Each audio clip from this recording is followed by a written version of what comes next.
Good evening, everyone. Is this on? Welcome.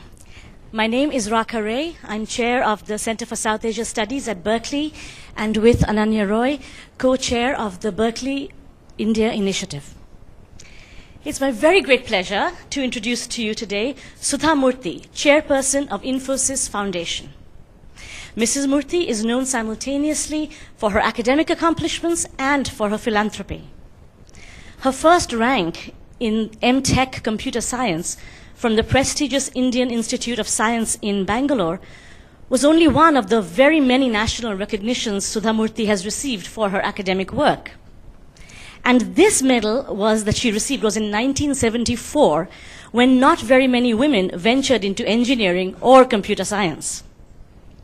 Indeed, one of the most famous stories about Sudha Murthy is the story of how she went to work for Telco, now Tata Motors, which she did for many years. As a student at the IIS, in the Indian Institute of Science, which was then called the Tata Institute, young Sudha came across an ad for a job posted by Telco, which stated the requirements of a job applicant, and then added, "Lady candidates need not apply." She dashed off a postcard to the legendary J.R.D. Tata, protesting against the discrimination. 10 days later, she was invited for an interview. But even then, the interview process was not smooth for the young Sudha Murthy from Hubli, Karnataka, for she was told by a kindly interviewer on the interviewing panel that she was no doubt very qualified and very talented, but women surely belonged in a research lab and not in a factory. But she persisted. "But you must start somewhere, otherwise no woman will ever be able to work in your factories," she said. And the job was hers. She worked for Telco until her husband, Narayana Murthy, decided to start Infosys, and the rest is history. An active working engineer for many years, Mrs. Murthy is now an educationist, philanthropist, and author. Among other things, she has initiated a move to provide all government schools in Karnataka with computer and library facilities. Infosys Foundation has done wonderful work in education, rural development, healthcare, and the arts. A prolific writer in English and Kannada, she has written 9 novels, 4 technical books, 3 travelogues, 1 collection of short stories, and 3 collections of non-fiction pieces. Her books have been translated into all the major Indian languages and have sold thousands of copies. She was awarded the Padma Shri in 2006, as well as many other awards for philanthropy and literature. It is our special pleasure to have Sudha Murthy here because her work stands at the intersection of what we do best at Berkeley. We bring the best of our knowledge to bear to help create a better, more equitable, and decent world. At Berkeley, we've recently launched the Berkeley India Initiative to deepen our ties to Indian institutions so that UC Berkeley and the great Indian institutions can work together to deepen our knowledge of classical and contemporary India. With regard to contemporary India, we work to collaboratively create solutions to the social, economic, and environmental problems that India faces. The co-sponsor of today's talk is CITRUS, the Center for Information Technology Research in the Interest of Society, which is a model for the sort of collaborative work that Berkeley does with India. I'd also like to mention the Blum Center for Developing Economies, of which the Dean of the College of Engineering, Shankar Shastri, is faculty director, and of which Ananya Roy, here today, is curriculum director, which has a newly created minor in global poverty. Thus, we are particularly appreciative in this institution of the importance and impact of Sudha Murthy's work, in recognition of which we at UC Berkeley would like to add to her growing list of awards by presenting her with the UC Berkeley International and Area Studies Global Leaders Award in recognition of her outstanding work in the areas of poverty alleviation and social change in India. I'd like to invite Paul Gray up to the podium to hand this award to Sudha Murthy.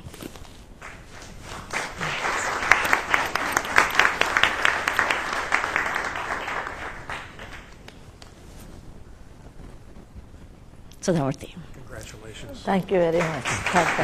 It's an honor to give you this, and it's an honor to have you. It's an honor to have you at Berkeley. Thank you. Thank you. And now I will turn the podium over to Sudhamurthy herself, and she's going to speak on A Philanthropist Speaks, Lessons from Life. Please join me in welcoming Sudhamurthy. I think you have the mic, Suju. Okay.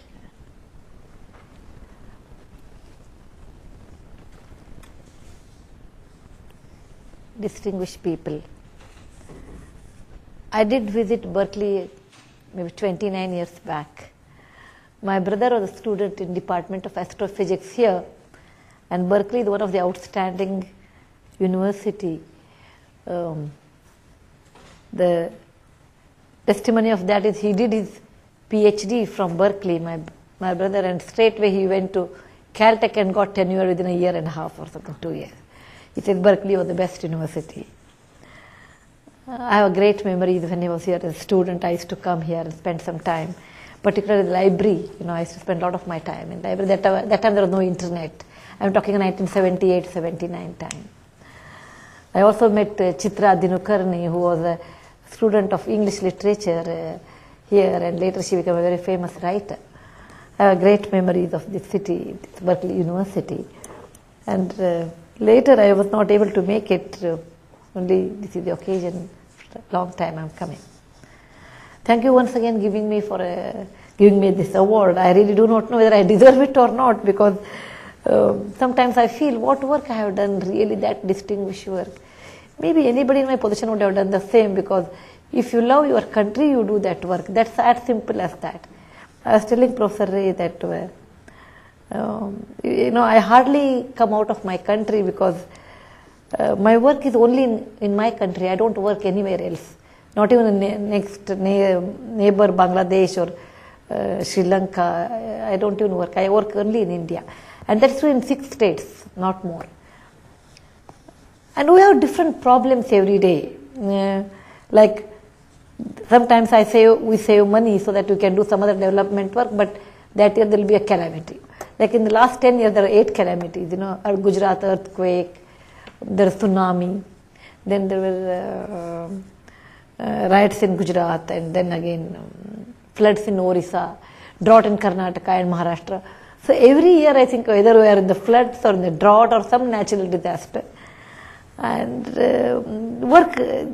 our work requires tremendous amount of time and passion, So I'm always in the villages, so maybe 10 days or 8 days I come to city and clean all my clothes and go back.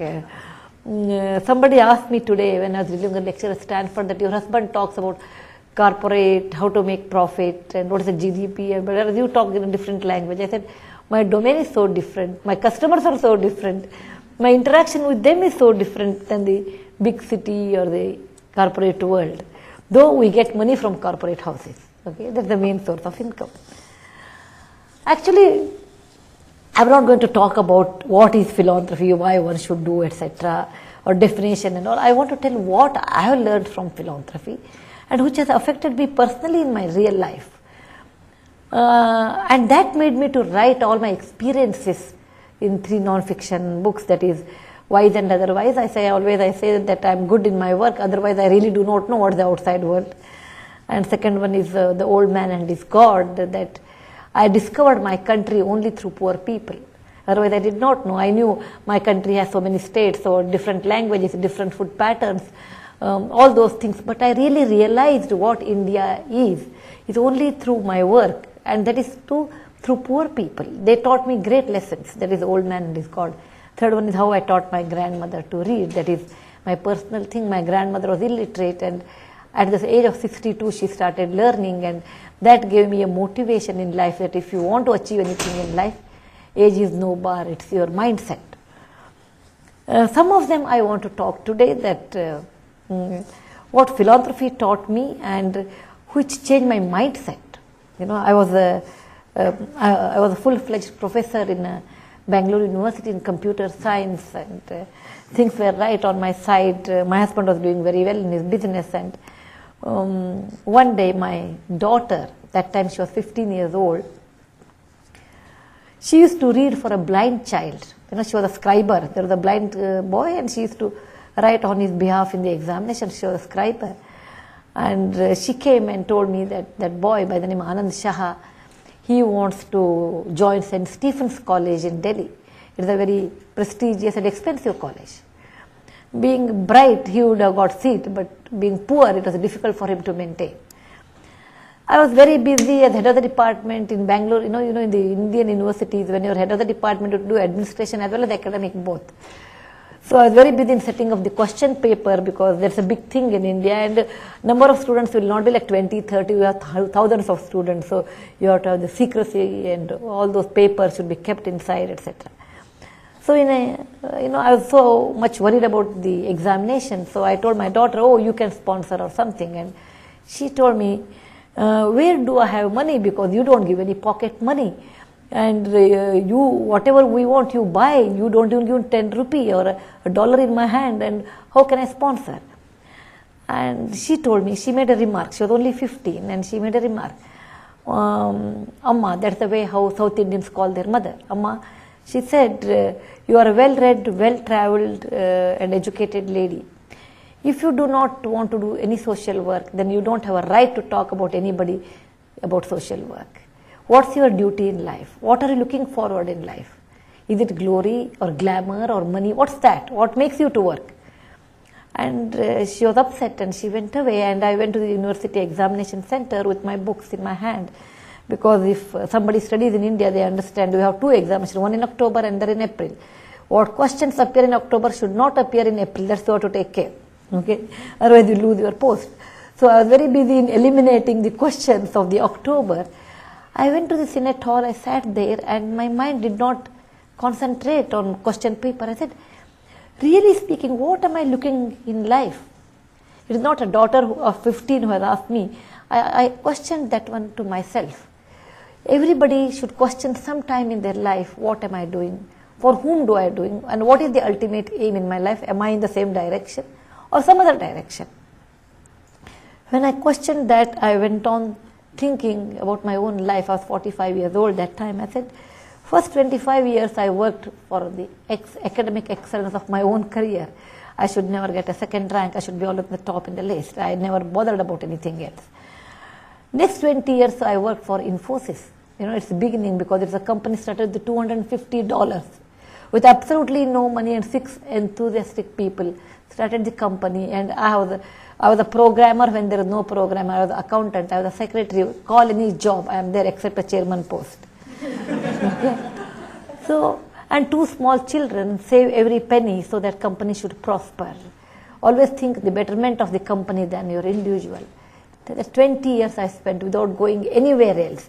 It's only you have to save money and bring the company up.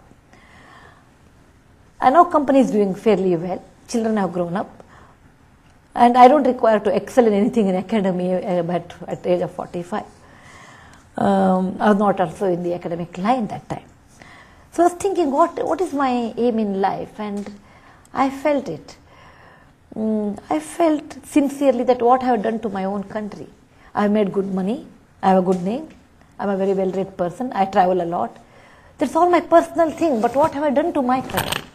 The country where I am born, the country which is poor, the country where there are all extremes are there, very rich people, very poor people, and majority of them are poor. And they stay in below poverty line in rural area. What have I done?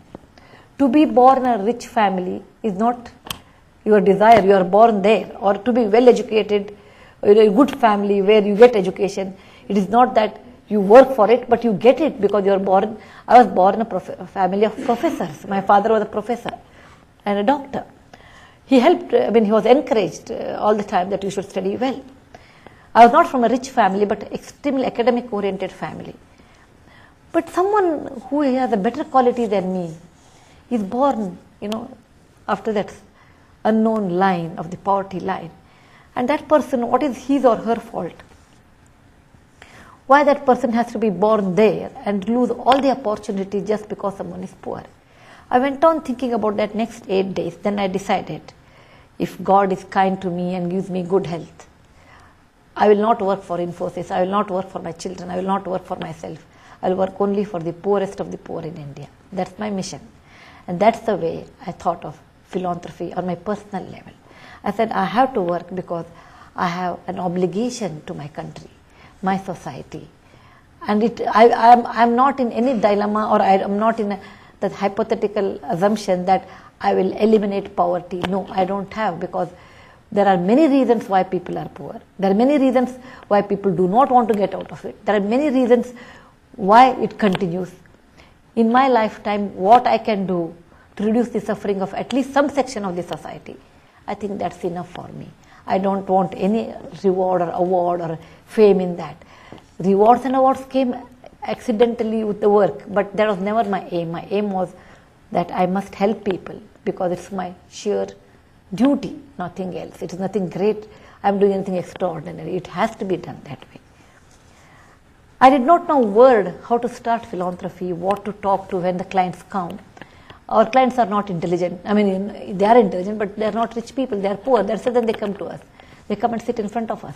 And in 15 minutes in an interview, I must decide the person is telling lie. I'm talking about my experiences in India. They are different in US. They are different in different countries. My experiences in my country. People may tell lie. People may tell truth. They may manipulate the words. I do not know. So when person comes and sits in front of me, I should measure the person's difficulties. Is it true or false? If it is true, what extent I can help? If I'm going to help, then what are the different ways to help and how long I can help? How do I know how to do all those things? And there is no book on this. There is no teacher on this. It's only by experience, and I did not have any experience. I sat first day in Infosys Foundation. I was wondering, am I coming in the right place or wrong place? Is it an emotional decision? Because I resigned my post as head of the Department of Computer Science. I became only a mere lecturer, and that is through 3 hours a week, 1 credit, 3 credit course. That's all I will take, I told them. Because I like teaching, I like to interact with youngsters. I don't want to lose teaching ability. So I was thinking, all alone sitting in my office, that what am I doing? Is it the right thing? How will I be able to measure the difficulties of others unless you understand it? How to understand that? One method is you should suffer, or you should stay with such people or interact with such people more often so that you will have 80% of that knowledge.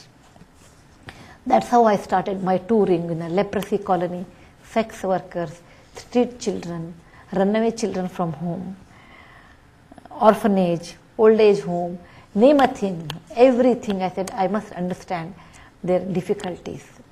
Why do they do like this? What is the solution for that? And that opened a new door for me to understand what India is. Until that, for me, India is a country with several states. Those are the capitals. These are the languages. These are the costumes. These are the food. Okay, all those things. But when I realized all of them are connected by one simple principle, all of them are poor. With whom I work, they are all poor. They all need help. They all need, different people need different type of help. For example, I work with sex workers. The most difficult job in my work is working with sex workers in India. They are not open because they are really, bitter about the experiences, and they don't want to talk to you. Actually, it took for me 3 years to have a dialogue with them. And at the end, every worker tell me, I don't want money from you. I want a patient hearing. Why I got into this sex trade or sex working area. It was not our desire. We have been cheated many times. We have been sold. And everybody wants a patient hearing. And they want this word at the end, it was not your fault. Everybody wants that sympathetic word, it was not your fault. When you work with students, you require different. When you work with housewives, you require different kind of a mindset. So it opened a door to me, and greatest lessons I learned in my life from the poorest of the poor people. No university taught me, no book taught me, nobody taught me, but poorest of the poor taught me the great lessons. I will give an example. I was about 9 years back, I was working in Tamil Nadu, and it was month of November, and you get mid-November rains, heavy rains, because if there is a depression in Bay of Bengal, you get rains in Tamil Nadu. I was traveling by car, and my car, as usual, when you don't want the car, gets spoiled, In somewhere it's 8 o'clock in the night, the car did not move, and my driver said it takes another hour or hour and a half to get it repaired. It was pouring. He said, you find out some place and you rest there, and I will be back after 2 hours. I said, okay. I took an umbrella and it drenched. I saw a small temple. It's a small village. I went inside, and I was wondering what to do, because Tamil Nadu people speak Tamil and I can't speak Tamil. In India, to do our work, you require 5-6 languages, but my knowledge of Tamil is poor, whereas I can speak Marathi, Konkani, to some extent Bengali, some extent Oriya, great extent Hindi, all those things, but not Tamil. I said, doesn't matter. Many times I realized, when people want to converse with you, if you do not know language, you converse through your heart. You tell whatever you want to tell, they tell in your language, they will tell in their language, but you understand that. I said, okay, let me go, and I sat there. It was one of the Shiva temple, in India has many gods. Shiva is one of the prominent god. And it was night, there was no lamps, it was only an oil lamp, and it was so quiet. I saw husband and wife.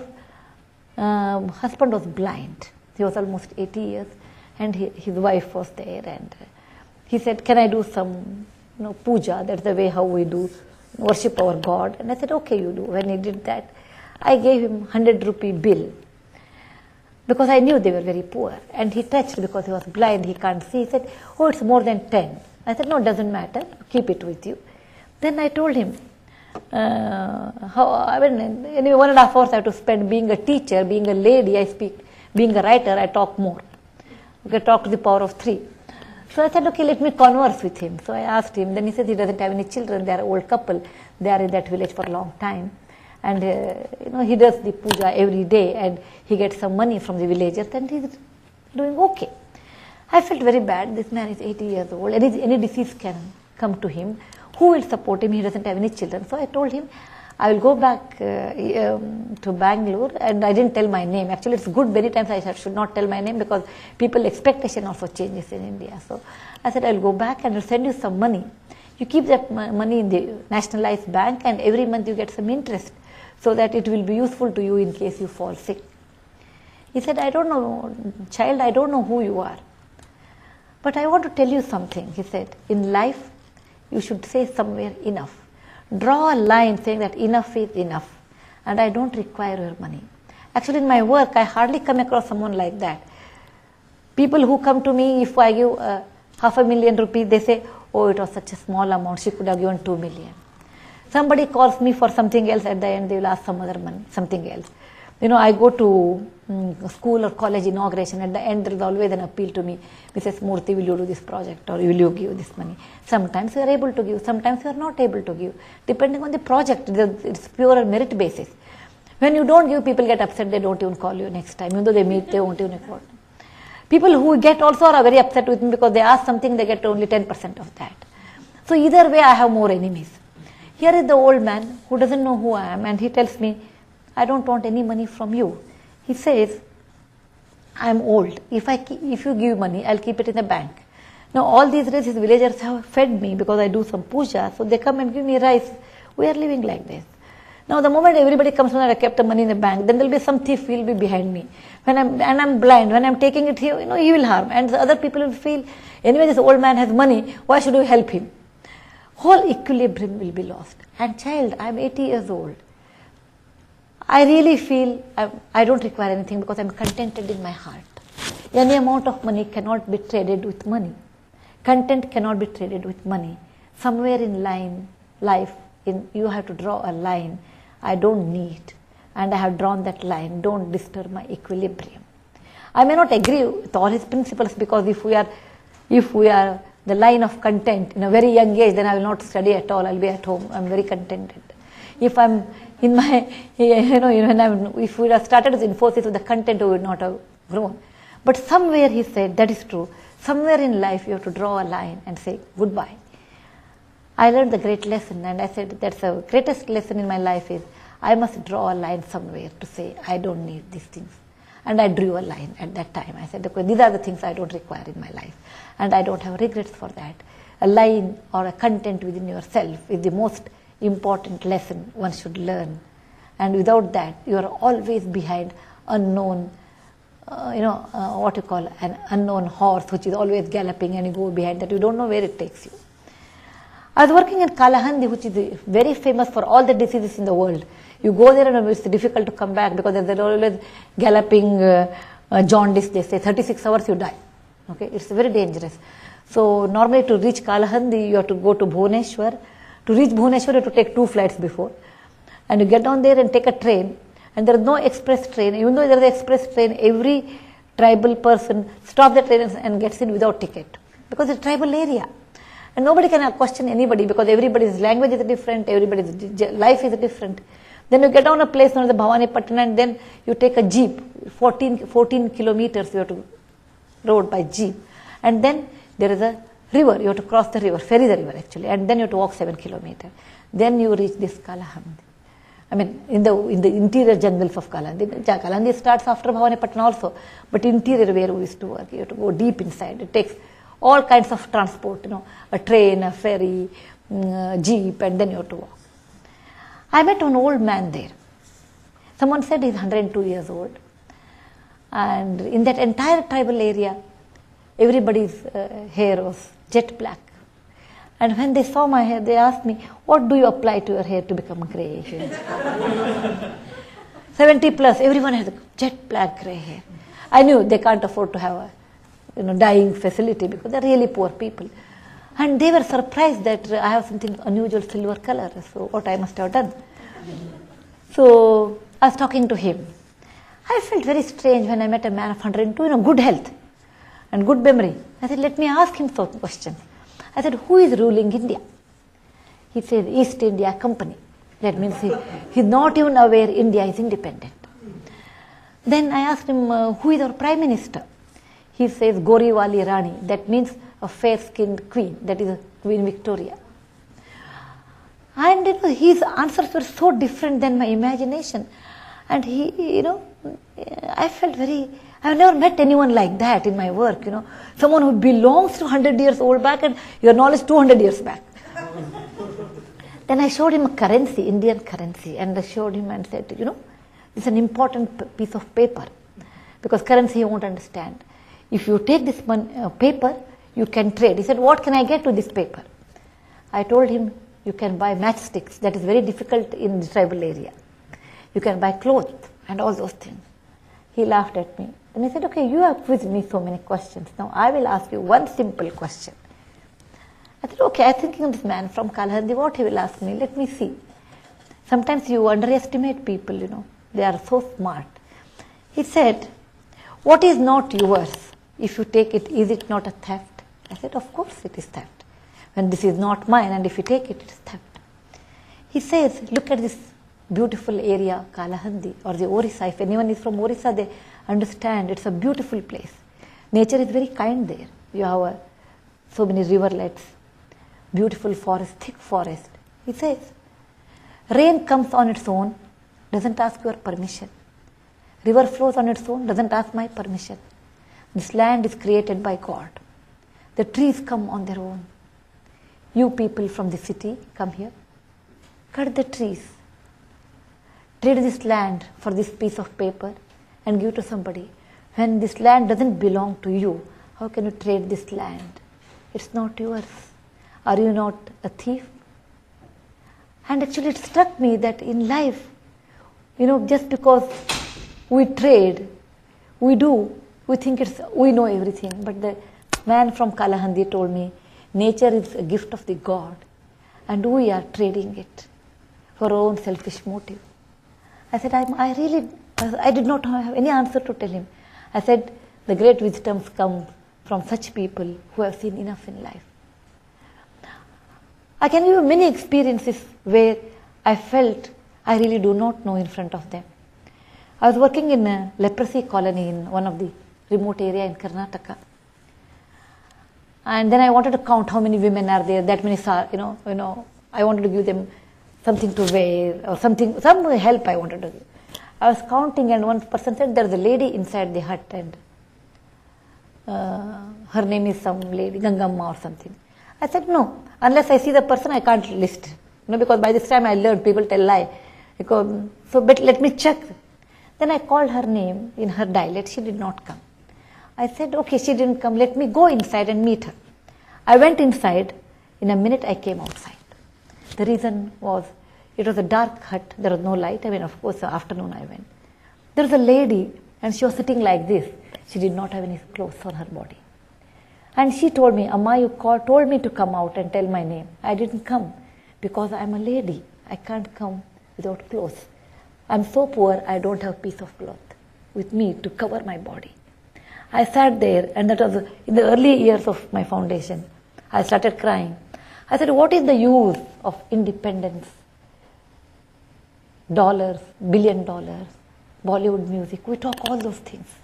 Here is my country where, after 55 years of independence, that time it was 55 years of independence, a woman is not to come out because she doesn't have a set of clothes to cover her body.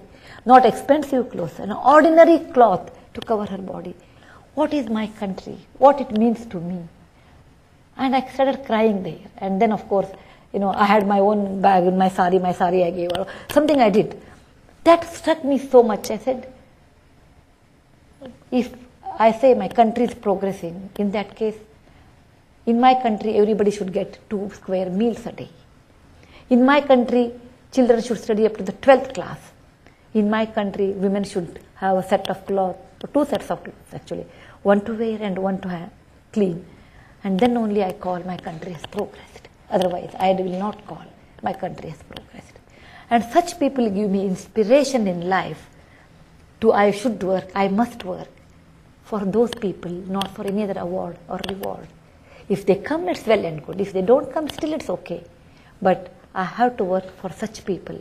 They are my source of inspiration because they belong to my country. I have an obligation towards them. In my work also, many times I have been cheated, though we are very careful when we talk, when we do. We don't promise immediately. We said we'll think it over, we'll get back. One day, one person came and told me that his son is suffering from cancer, young child. Then I said, I want a proof. Without proof, we don't give money. He said, okay, he'll bring proof. Next day, he brought the child only. The child, stomach was bulged, and the child was suffering, and I could see. I said, no, don't bring the child now. I said, okay. He said, I require 2 lakhs, that means 200,000 rupees. 200,000 rupees is maybe, I don't know how many dollars, you should tell, divided by 40. Is $5,000 maybe? $5,000. He said, I require $5,000 for the operation. I said, that much we can't give because we do get many applications. Maybe I will give 25,000 rupees, maybe $1,250, $1,250 I will give. The rest you collect from everybody. He thought for a minute, he said, okay, no problem. But will you give me a letter that this so-and-so is suffering from cancer and Infosys Foundation has given $1,250 for the treatment of the child. I said, okay, that is not a problem because he can produce that letter and get some money. There is nothing wrong in that. So we give the money, we give the letter. And normally I computerize everything, whatever work we do. Maybe because my background is computer, and that helps me a lot. Because everything is so systematic, nothing is ad hoc. Or nothing is that, I gave on such and such a day when it was raining, I gave it on such and such a day when Mrs. Murthy was here. Nothing of that. Every day, every appeal, the name of the person who has appealed, what kind of treatment, what the cause, how much money you have given, and actions for that. So action column I wrote, check after 6 months. That's the action I wrote. And after 6 months, it started beeping, saying that you have not taken action. Then I said, okay, he told me he'll get operated in such an hospital. I called up the hospital. By this time, like how finance people have their network, even social entrepreneurs have their own networks, We know the hospitals, we know the old age homes, we know the adoption agencies, we know orphanages, we know street children where they sleep, we know where they take drugs. So we also know where the dens are there, what time who is available where, all those things. We also have our own network. So I called up that hospital and asked, is there any patient by this name was operated in the last 6 months? They said, no, I have not heard. Then I said, maybe he might have got operated somewhere else, because that is not the only hospital. But I had his address. I said, okay, let me go and see. This habit of checking always helped me in my life. I went to that person's house and house was locked. And it was a 3-story building. The house was locked. I was wondering whether I came to the right address or did he give a wrong address, what I should do. Then there was a lady, old lady sitting next door. And India is a country where lot of talking and social activities are very important than food. In India, we can starve one meal, but we can't stop talking because that is a great relief to us in all our tensions. It's also we share our grief with others. The greatest difficulty when I come to the West is that people don't talk. I feel, oh, something is wrong with me. I feel that kind, In India, we talk a lot, and at times it's good, many times it's bad also. So this old lady said, oh, who are you? Why have you come? Then I said, no, I have come to this fellow house. His house is locked. He said, no, same house. Come inside and, she immediately called me. I also went. I said, because I wanted to know what has happened. Then she told me, I said, what happened to that fellow's son? His name was Somappa actually. Somappa, what happened to that child? Old lady opened her book. Okay, she said, her daughter-in-law was scolding, no, don't talk, but she continued telling me. There is a foolish lady by the name Sudha Murthy in Bangalore. It seems she gave him $1,250 and a letter, because in India, we can't also keep secrecy. Okay? Secret. Everybody should know everybody's house details. Okay. There is a lady by the name Sudha Murthy who is very foolish. She gave him money and also she gave a letter. Somappa's father used that letter, went from one organization to another organization, saying that Sudha Murthy has given a letter. And I have a good reputation that normally I verify very well before I give. Someone says if Mrs. Murthy has given, then we can give because she is that hard task master. She must have taken all the care precaution. Then only she gives. So he has gone to Azim Premji Foundation or the Wipro or some other foundation. I don't know where this fellow went. So he has gone to many foundations and everybody has given some money. So he collected more money than $5,000 because if he goes to 10 good foundation with my letter, he must have collected. Then he thought about it. Anyway, the child is going to die. Why operate the child? Instead, it's a real life story. I'm not imagining anything. I have seen, I'm a witness. Instead, he invested that $5,000 in 2 or 3 auto rickshaws. There is a rickshaw we have in our country. You must have seen, auto rickshaw, a lakh of 100,000 or 80,000 you get auto rickshaw. He ran a good business. And the child died. The child died without treatment. He made money and built 3-story building. Or already it was there, he got it repaired or something. I stood there motionless. I said, where did I go wrong? Was it wrong on my part to give a letter? Was it wrong on my part to give $1,250? Was it because of my mistake the child died?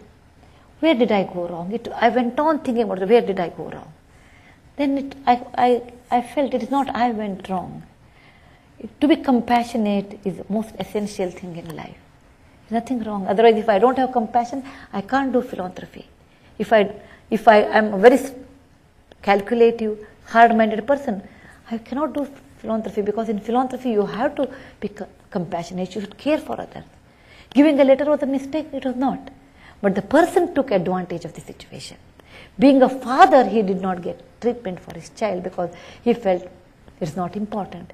It is not my mistake. It is the person who received was so crooked, and you can't measure anybody's mind. So there is a place where, I went wrong. And there are many places where I have gone wrong. And every time when I go wrong, I correct myself and question this, where did I go wrong? About 7 years back, I was in my office and Monday morning is hectic and one person comes. One young man, about 30, 35 years old man comes with another old person who around 70. He says, Madam, I saw this fellow on the bus stop. He was crying. He had a plastic bag in his hand. This old man had a plastic bag in his hand. And he tells that you, Infosys Foundation, people help others, and I've read about that in the paper. And here the old man crying on the bus stop, I brought him. Then, do you have any old age home? I said, yes, we do have. And how do you know him? He said, I don't know him. I just met him and I brought him. And he left him. And I said, yes, we have old age home. Maybe I will talk to him and maybe if it is needed, we'll put him in the old age home. Because he didn't have anybody. And I talked to the old man and I asked him, do you have anybody? You have any children? He said, he did not talk. He said, no. First he said no and he started crying. Do you have any money? He said, no, I don't have. Then I felt bad. He's 70 years old. The best is that, okay, let's put him in an old age home and we'll pay for it. It doesn't matter. Not that we will do it for everybody, but in case it's really bad, we do that once in a while. I said, okay, I sent him with my assistant, I sent him to an old age home, which I know. I said, you keep this fellow until, He was not feeling well until he's all right. Later we'll see what can be done. And this young man left. After 6 months or 7 months, I get a call from the old age home. Every month I used to send some money. It's not a big one, maybe 2,000 rupees. They buy it, how much? It was $50 maybe. The person whom you have sent is not well. He's on a deathbed. Will you come? Immediately I went. Because in India, when you are alive, people may help or may not help. But when you die, it's very important how he should be cremated. Suppose he is cremated in his own religion, it's good. Otherwise, there will be a problem later. That was my main worry. I went there and doctor said, this fellow may not survive. He's really unwell. I said, no, whatever medicine will pay, said, you may pay, but he's really not well. Then I asked him, that does he have anybody? Because when a person is dying, he will have a nephew, he will have a friend, he will have somebody. You are not born like that, and particularly in India, you won't die like that. At least your neighbor will be there, or your servant will be there, somebody will be there. He gave some telephone number, it was there below his bed, and we called up, and somebody came. And that one young man came, and then he went inside, and probably he was talking to the old man, and the old man died. Young man came and he started crying. I said, I looked at him, I said, I have seen you somewhere. He said, no, I have not met you. I said, normally I'm good. I'm normally good in remembering things. Maybe of late even I'm growing old with a silver line. I said, maybe, but I have seen you somewhere. Then he says, he didn't reply. He said, this old man had a plastic bag. Where is that bag? Then I said, I know you, I told him. How do you know that old man had a plastic bag?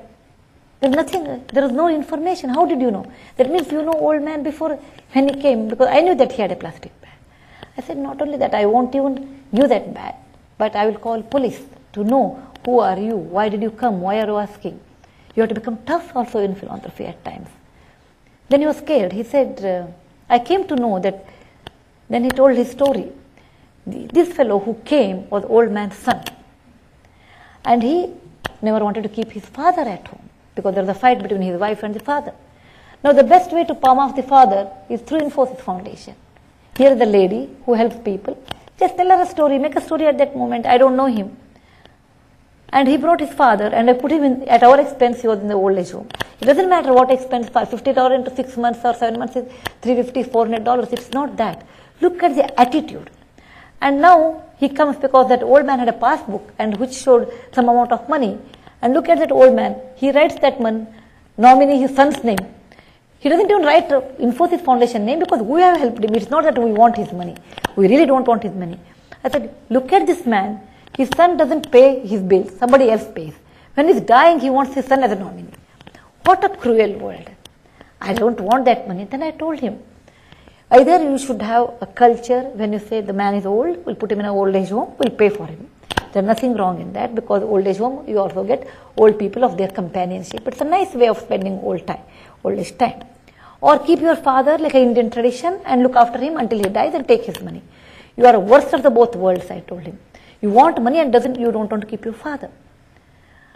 And that time I was thinking, standing there, what is the meaning of human relationship between a son and a father, or an institution and the receivers? What are these things? Is money that important? Is relationships are that important? Where are we going wrong? Or how we are taking advantage of the situation? There are many instances where I question where I am going wrong or what makes people to do these things. There are many good incidents, there are many bad incidents, but life has taught me one lesson. What time I should complete? 5:15, right? Or any question answers are there? Okay, then I'll finish at 5. What time I should finish? Yes, you should tell me exact. In 10 minutes? Huh? In 10 minutes? Fine.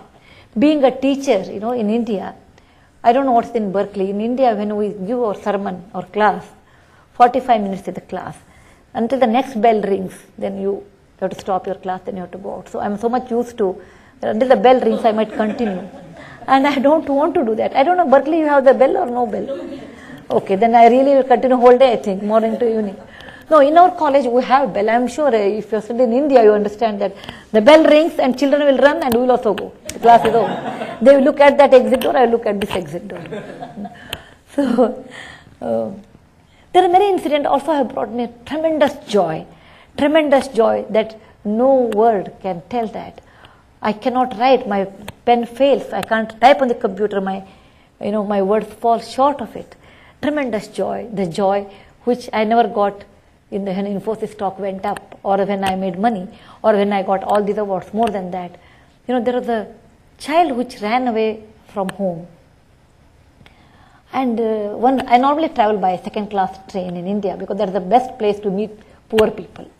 I was traveling by train, and one child came, around 10 years old child, and he was so poor, he took his shirt and started cleaning, the berth, that's a compartment. I felt very bad. I said, come here, what's your name? Then he said, no, I don't want to talk to you. Actually, these runaway children never talk to you because they're so much worried, And they have all wrong concept that I will tell the police will beat them up, or I will, something will happen. They never ever open up. So I said, no, I told him, I will not tell anybody, tell me. And, I gave him, my husband had one extra shirt. I said, okay, let me give you, though it's a big size, it doesn't matter. Then I gave him, okay, I will give you food, I will get you chocolate. It's anyway a 14 hours journey, I can become friendly, and 3-4 hours I cajoled him. And then he told me that in his house he has fought with his parents. And, he went to take bath along with his brother in a pond, and, in that fight the brother fell in the pond. This child of 10 years assumed, or maybe at that time he was 9, 1 year later I met him. His brother has died. Okay, he said, my brother drowned and he must have died. Father will come to know, he will beat me up. So I ran away from home. I said, how do you know he has died? He said, no, I know, because my brother did not know swimming, etc. I'm so scared. I said, fine, that's fine. You should not react to them immediately. I said, where do you stay? Then, there's a place, these children travel without ticket 200 kilometers a day. They get on some junction like Asansol junction to Howrah to Jamshedpur, that kind of thing, They go long distance and begging, sometimes cleaning, sometimes getting, their life is very, very pathetic actually. If ever you travel in India by train, if you meet these children, please understand there is a long story for every child. So I told him, okay, I said his junction came, and he got down, and he told me he stays near waiting room. They don't have any house to stay, they eat there and all. I said, fine. And I asked him which place he came, and he gave me some name. I was not sure they told me truth or not. Then anyway, I was going to that area. As soon as I got down from my destination place, I told my person who came with me, you go and find out in that basti or that hutment, is there any lady by the name Yellamma whose son has ran away. And I will wait outside. Because the moment I will ask, they think, well, who am I? Why am I asking? So send somebody. And in case the mother says yes, and tell her that I want to meet her. So that person who was with me went and told her that there is a lady Yellamma, and she has 2 children and one has run away. She said yes, and she said somebody knows. And immediately she came. I asked her first question, what happened to your second child? She said, he's alive. And I said, when did your first son run away? About a year back. So, does your second child fell in a pond? She said yes, it fell. But somebody picked him up and he came, everything was all right. Then I told her, I know where your son is there, and will you come? And they were so poor. She said, you tell me anything I will do for my son, but I want to meet him. I don't know where he is. The way she started crying, it's so difficult to console. They were very poor, very poor. And she did not have money even for the train. I said, okay, there's the next train available. And I said, I'll come with you immediately, let's go. And then overnight journey. The person who came with me said, ma'am, you can't go, you have come for some function, people are waiting. I said, no, my talk doesn't mean much, it doesn't matter.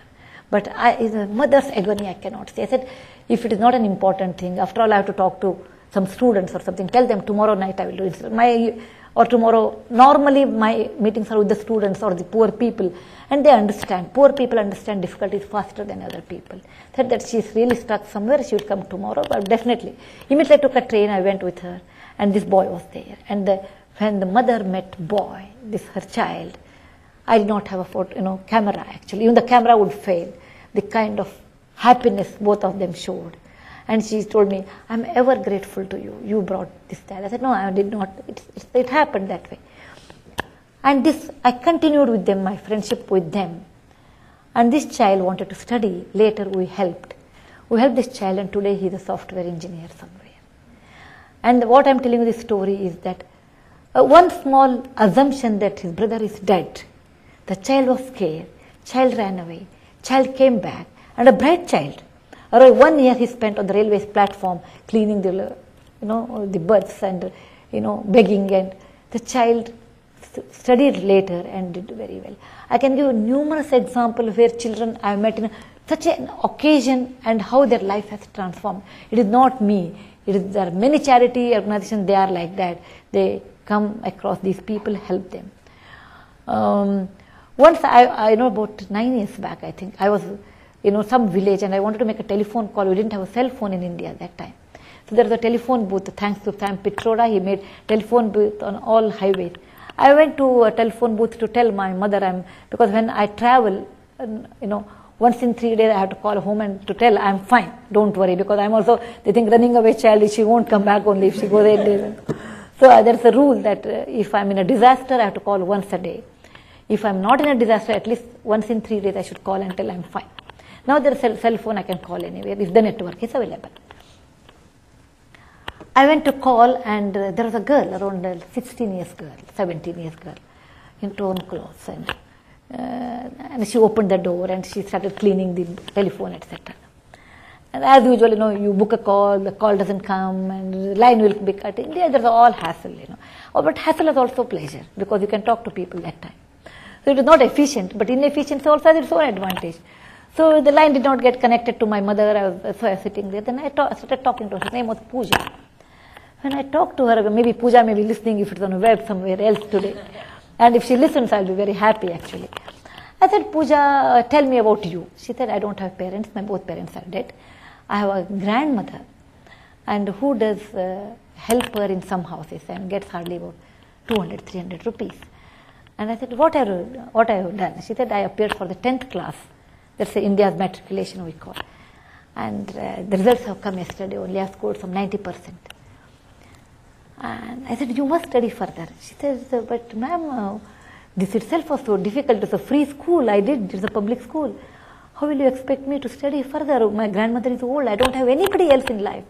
Maybe I should do some work so that my grandmother can take rest. And meantime, my call got connected, and I was thinking, there are many children like Pooja in our country who are so bright. I may or may not meet them. Here the bright girl. I said, okay, Pooja, on one ground, on one condition, I will help you. I don't know her at all. Tomorrow, I will stay one more day here. I will come to your school where you have studied, and I will meet your principal. If things are fine, then I want to take you to Bangalore. I will put you into a residential school, college kind, okay? I will pay for all your expenses. But you should never fail in the examination. You should never fail in any examination. The day you fail, because that's the way I always tell them, so that they should not lose incentive. I will not help. And she said, fine. And next day I went and met principal, because in our country, principal is not only just principal. He also knows all your social things at home. Oh, father how he died, mother how he died, father drank and died, how mother died, how grandmother is old, what's her age, all social details you can get it from the principal or the school teacher. It's not like 9 to 5 job, it's 24/7. So I got convinced that's true. Then I brought her and I told one organization whom I said, you put this girl and every month we'll pay. Chitra did, Pooja Chitral is her name. She did very well in her examination. 10th and 12th, she got very good score. She got a seat. I told, you study whatever you want. You study whatever you want. Once in a year she has to meet me, or twice a year, with her marks card. And to take her, actually, first I had to get her dress, because she did not have dress to wear and come to Bangalore. Chappals, slippers she did not have. Everything I had to buy for her, because, she comes from such a poor family, it was so difficult for her to even to buy. And Chitra now finished her software engineering in a good college, got a software job. Maybe she's here, I don't know now, because I have not met Chitra for last 6 months, but she's doing exceedingly well. Whenever I meet Chitra, I always think, how nice, how fortunate I am in my country, I can make the difference. How fortunate I am, I come across those people who really require our help. How fortunate I am, they give me an opportunity to serve my fellow human beings. We cannot change the situation, but we can help them to come out of it. I don't do any poverty elevation program, but I always believe education can remove poverty. I just want to conclude my talk. A friend of mine had a habit of always complaining. You tell anything, she will complain. Once I was waiting for an auto rickshaw in Bangalore. She asked me, why you don't have, why are you standing for a auto rickshaw? I said, when you have two drivers, the probability of both taking leave is very high. Then she told me she'll give me a lift, and while traveling by road, she went on complaining, Bangalore roads are very bad. You should tell Chief Minister, as if Chief Minister of Karnataka listens to me. I said, okay.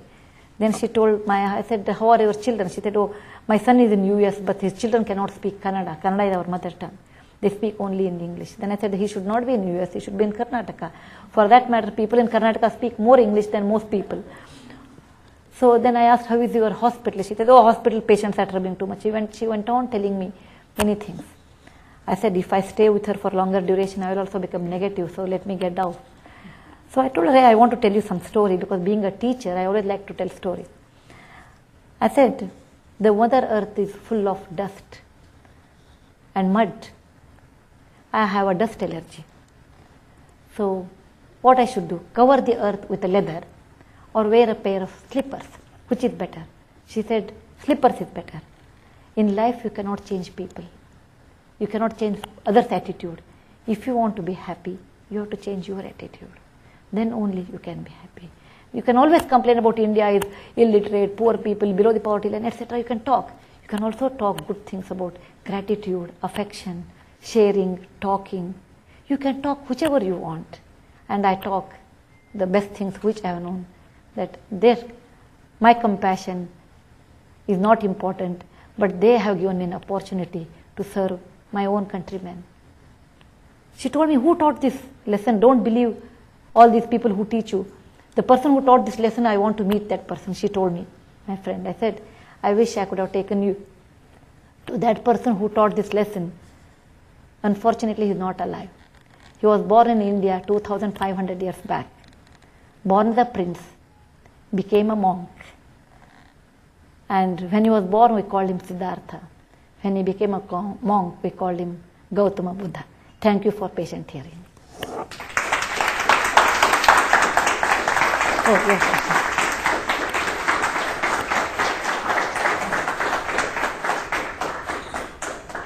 Thank you so much for sharing these really wonderful and moving reflections with us. We'll take some questions now.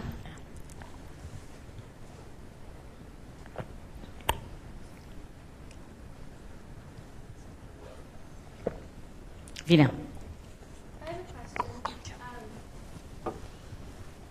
You've told us a lot of different stories today about the different experiences that you've had. And I guess my question for you is how you keep from being overwhelmed by all of this, how you keep going when you see so many really sad things, you see so many really great things that you've told us about, but how do you keep hopeful?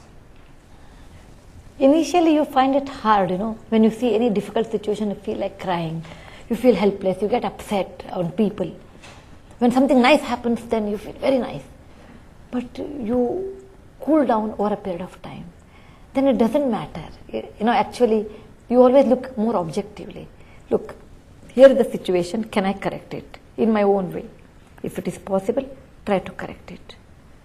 So this you learn over a period of time, and equanimity, which is again taught in our own scripture, that it says, never become too elated, never become too depressed. Or it's also taught in Buddha's Madhyama, that's the middle path. Always go in the middle path. Don't be excited, enormous happiness, enormous sadness. No. Then you take it more objectively and say, what best I can do in these circumstances. That's all. Yeah. Thank you. Another question? Tom Khalil. What's the culture of philanthropy in India, both on the individual side and also the corporate side? Is it still a relatively new development, or are you beginning to see more wealthy individuals and companies embrace an obligation to help those who are less fortunate than themselves? Actually, traditionally, individual philanthropy was in a very small way and more on a religious basis, like, okay, I will build a temple, I will build a mosque, I will build a church, and I will feed my own fellow human beings, my own community people. This thing, that is a philanthropy. But since 70, 80 years, the concept has changed, because the House of Tatas started the first philanthropic or a well-known philanthropic organization known as the Tata Trust. And there's a book on that, For the Love of. Somebody asked Jamshedji Tata, why did you start Tata Trusts, which work independent of the religion, caste, creed, language. Okay, that's a basic philanthropy. So he said, for the love of India. So for this concept came about 70, 80 years back. And of late, because of the software boom and all, there are a lot of wealthy people, and people would like to give actually. Now they want to make a family trust and give. And corporate houses are very keen to have CSR, corporate social responsibility, foundation, trust. They would like to do that one. They consider it's a very essential part of businesses to have a CSR. This is growing nowadays. I have seen in our own company, our youngsters donate much more than the older generation, and many youngsters are very keen. They say, like how today we were talking, that I want to take 1 year off and can I work with you 1 year? I said, you can work with 1 year, but I cannot guarantee you after 1 year you'll go back to Infosys, because Infosys doesn't give 1 year leave. And I have come across many bright kids. They say, particularly when they are very successful, they say, some percent of their income they would like to give. That kind of a charity I am seeing it a lot. And when tsunami struck South India, I had 100 volunteers who said, we will take without salary leave and work with you. I said, I can't manage 100, because I have to get them food, and tsunami time, you don't get food, maybe 1 meal a day or something. Sometimes you don't get even a meal because you have to whole day work there. So I said, 25 batch is enough. So you do get people who would like to work, people they would like to donate, and every corporate house is thinking of a CSR one or another way, because if you don't do, then it's considered a bad culture nowadays.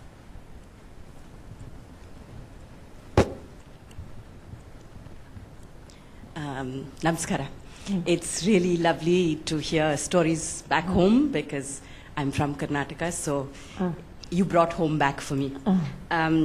One question though, having worked for the past 10 years in Karnataka with children and women, I'm deeply disturbed by the growing communalization of both education and non-educational opportunities for children, but also women and men. And I feel that that's one of the very major factors for lack of access, as you know. And I'm wondering what the Infosys Foundation particularly looks at when working with schools to make sure that the plural culture that Buddha and others talk about is promoted. So unfortunately in India, religion becomes one of the weapons in the politician's hand. So anything which is advantage to them, they use religion as a weapon, and that destroys a lot of social work or a good interaction which we have built for a long time. It can be destroyed in a day by one incident. It happens. But we don't have any control on that, because that is in democratic country, like large democratic country like ours, where community plays vote banks. People like us do not have anything to control that. So we are helpless. From Infosys Foundation, we work. Suppose I go to any other school, then it will be a problem, because she belonged to this community, she went to that school. So I work only with the government schools. It doesn't come under anybody. So we do only with the government schools. We also supply books to the libraries, which are very useful to understand India's culture, communal harmony, and we've always lived in harmony from so many years. So we choose that kind of good books and non-textbooks and supply to government school libraries. We have done such library, we have done 12,000 in Karnataka alone. It took 10 years for us. Then we also go and check them whether the children are reading or not. As much as possible, we would like to do that, but we are not as powerful as politicians are. After all, we are social workers. So our power is limited, and we have our own limitations, where they are more powerful to destroy, particularly in destruction. Yes, please. I'm curious about what you think about the role for computer science in the ability to affect the poor? Something that we work on pretty hard here at Berkeley. Actually, when I'm working with children in the village area, I always ask this question: hey, do you want to learn computer? Everyone says, yes, we want to learn computer. Every child says. And the local language in that state is so different. So I wrote 3 or 4 children book for computers. What is an internet? What is a computer? How can they write programs, etc. Then we also give computers to so many schools. But it's such a large state. So even though we give thousands of computers of no use, we require some 25,000 computers. As much as possible, this year we have given more than 500 new computers in the university and the backward area we have given, so that there will be a batch of students who can come, children can come, and we also pay for the teachers. We take teachers, teach them basic things. Particularly I tell them, okay, children now teach them computer games first, let them get fascinated, then programming, all those. So in some area we choose, there we buy computers, there we give computers, we give computer books, we pay for the teachers, but we are not able to make it entire state. It is hard for us because it's a huge state. But we want that they should get used to computer, and that helps them a lot later part of their life. We want that.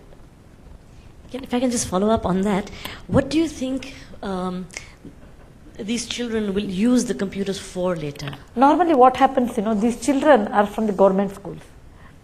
And we provide computer, but we also tell government that we provide computers, and we also pay for these teachers who are 12th class or something.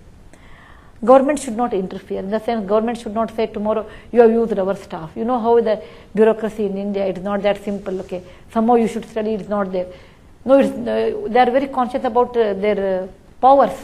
So we tell, we will employ somebody after the school hours. They will come Saturday, Sunday, they will teach. Government has said okay for us. And these children, we identify those potential schools, not every school.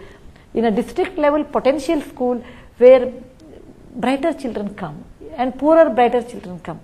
And there if you identify the students are very good, then in that area we give scholarship in the school also. Come up to 12th level. And if they get good marks, then we pay to their graduation. We have done that. But it's a hard work, constant follow-up, but teachers help us in that work. And we help teachers in small monetary way. More than that, many children have done this one, that they were interested. Out of 100, maybe 10, 20 will do well. But still it's a good percentage.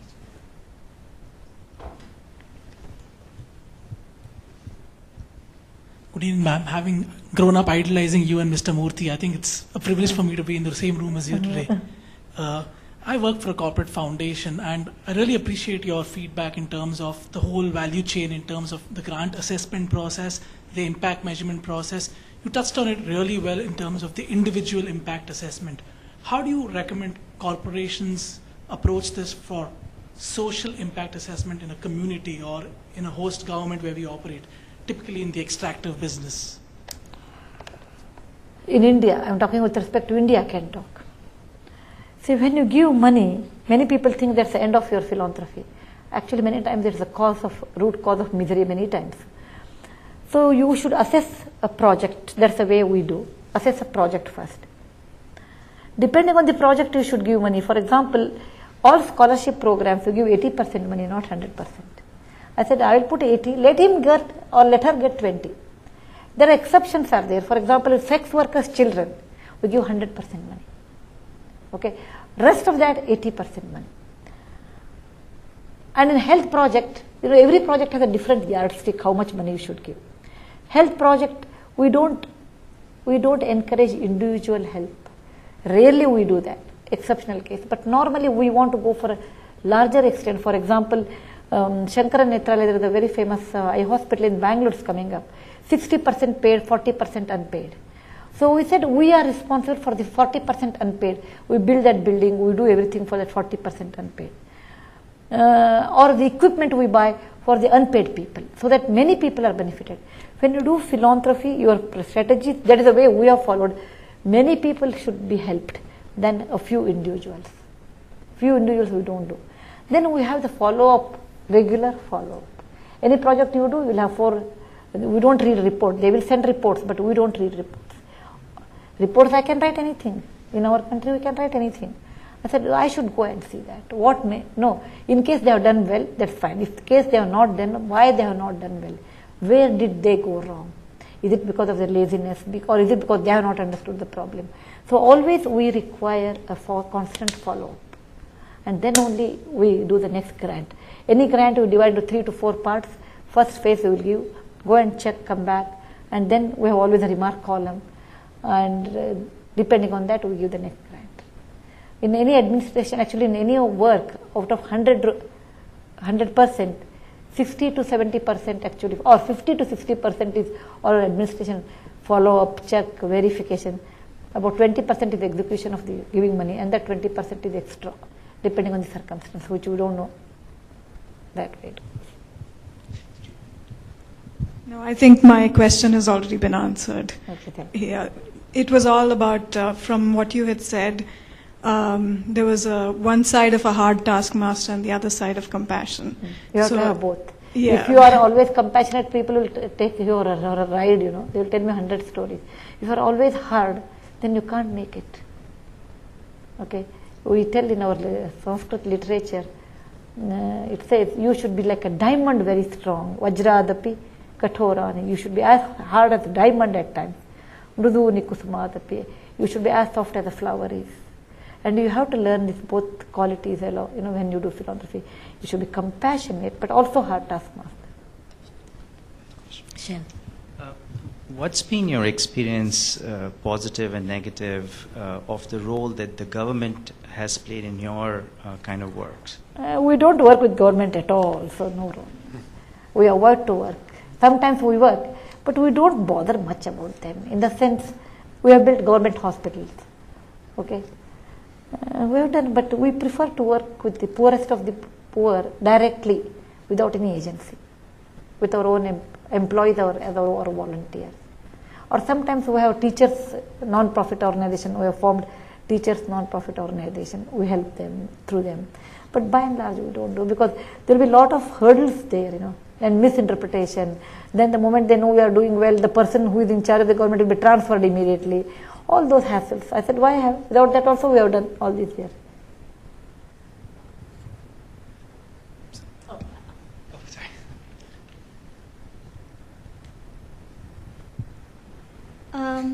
I feel that Bill Gates Foundation and there are many other this kind of trust which like they give so much money for AIDS project in India, and celebrities like Richard Gere, and they all also come into picture, and because of that some problems come into better limelight. So according to you, since you are living in India and since you are in better touch with all the people and problems there, what do you think, I mean, which are the areas that need urgent attention, and healthcare or rural development or education? It is like this, which part of the body is important, if you ask. When your legs are paining, you say leg is important. Your hands are paining, you say hands are important. Which part of the body is important? It's very difficult to say. Same way, we have many problems in India, and they're all interconnected. Health is not important. No, of course, a healthy person only can do better work. Is education not important? If there is no education, people never come out of the poverty line. Rural development is not important. Yes, it is important. So they are, according to me, all are equally important. But the most important, according to me, is the population. If we reduce our population and we educate them, many problems can be solved easily. We'll take one last question. You have a very special view of what's happening in India, and I would like to know, where do you see country going? What are your aspirations for the country, and where do you see country to be in, say, 20 years? Actually, I don't, please, I don't visualize that way, because there are many, you can talk that with respect to business. They will tell 20 years what is the GDP will be there, or what is our turnover will be there, they can tell. In philanthropy, I cannot say after 20 years what happens, because there are many unforeseen circumstances will affect the social life. However, in my experience, the dire poverty in India has disappeared. In state of Karnataka at least, in many states actually. Still it is there in some states, like Bihar it is there, Uttar Pradesh it is there, Rajasthan it is there. But down the south, the dire poverty has disappeared. Thanks to education or government, some good policies are there. Some of the policies are very good. For example, in Karnataka government, if when a female child is born with the LIC, they have a new scheme, they deposit some 10,000 rupees or something. New policies have come. Free education is there, midday meal is there. So, the state of Karnataka, Maharashtra and Gujarat. Order is first Gujarat. Anyone is from Gujarat here? Okay. Gujarat is number one state in India where all social projects are doing exceedingly well. Because the legacy of Gujarat is different than Bihar. Gujarat is the state which has produced Mahatma Gandhi, Vallabhbhai Patel, Maniben, and now Seva, Ilaben Bhet. So Gujaratis have that mindset of improving themselves. And that state has done very well in terms of social work than any state. Out of my 8 natural disasters, Gujarat is the only state where they recovered very fast compared to any other natural disasters because they want to improve. And maybe their outlook in life is so different that they work together, they share, they live simple life, they never show off. You can't make out when you go to any function who is rich, who is poor in Gujarat because all of them wear more or less a similar kind of sari.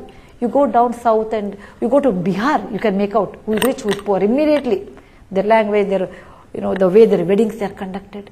That simplicity of Gujarat has made it very prosperous in terms of social activity. I rate it number 1 in India. Number 2 is Maharashtra. Anyone is from Maharashtra here? You are there. Maharashtra is number 2. Again, the state of Maharashtra has a different culture. It was Savitribai Phule, Agarkar, Maharshi Karve. Elderly people have led a life of an exemplary life and leaders were of great quality. That helped the subsequent generation to do better, particularly a place like Pune where they are always ahead of time. They are always ahead of time, Pune, because there is a widow remarriage in 1896. I mean, it may look very silly thing in the West, but in our country it means a lot in 1896. So the state leaders can make a great difference in the social activity. Karnataka also. So dire poverty of these 3 states have disappeared. Of course, something else has creeped in. But 20 years again, what state I should talk? Because please remember, in India, when I talk about India, I can't talk about India as a whole. The average may be something else. 20 years in Gujarat is different, 20 years in Karnataka is different, 20 years in Maharashtra is different. 20 years in Bihar, I don't know, any change may happen or may not happen at all. Maybe it reverse, I do not know.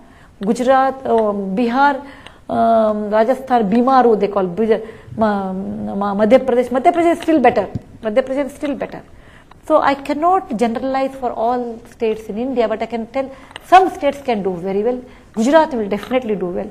Maharashtra will do well. Karnataka will do well. Tamil Nadu will do well. In terms of health, Tamil Nadu is number 1. In terms of health, Tamil Nadu is 1. In terms of irrigation and all, Gujarat is number 1. Or cooperative movement, Gujarat is number 1. So every state has some. In terms of education, Kerala is number 1. So we cannot, though Bengalis are, maybe many Bengalis here, though Bengalis are very fond of literature and art and education, but Bengal will not do very well in education because there is a divide there, whereas Kerala there is no divide. Due to political reasons, there is no divide there. In Bengal, you can see utter poverty, and maybe due to Bangladesh people have come there, that could be one of the reasons.